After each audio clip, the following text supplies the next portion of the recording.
जब भारत के किसी न्यायालय में किसी केस की सुनवाई के दौरान माननीय न्यायाधीश द्वारा उस केस के संबंध में ऑर्डर को रिजर्व किया जाता है, तो उसके बारे में आज हम चर्चा करेंगे। न्यायिक प्रक्रिया के दौरान भारतीय न्यायालय में किसी केस की सुनवाई होती है तो वादी एवं प्रतिवादी दोनों की दलीलों को माननीय न्यायालय के समक्ष रखा जाता है। कोर्ट में जब बहस की प्रक्रिया चलती रहती है तो इसे सुनवाई या हियरिंग कहा जाता है।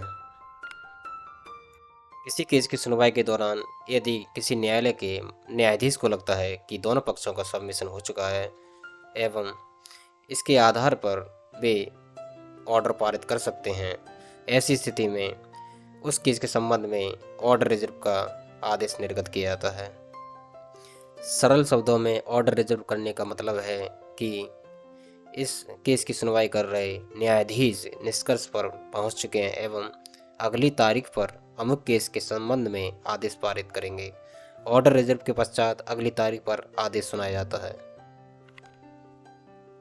इसी केस का ऑर्डर उस केस के अंतिम सुनवाई को सुरक्षित किया जाता है।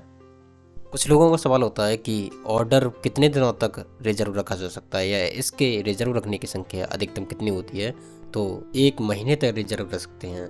इसके अलावा इसको रिजर्व रखने की अधिकतम दिनों की संख्या होती है लगभग 90 दिन। कुछ लोगों का सवाल होता है कि ऑर्डर को रिजर्व ही क्यों किया जाता है, ऑर्डर को उसी दिन क्यों नहीं सुना दिया जाता जिस दिन उसकी आखिरी सुनवाई होती है। तो ऑर्डर को लिखना एक जटिल प्रक्रिया होती है जिसमें माननीय न्यायाधीश को काफ़ी स्टडी के बाद ऑर्डर लिखना होता है।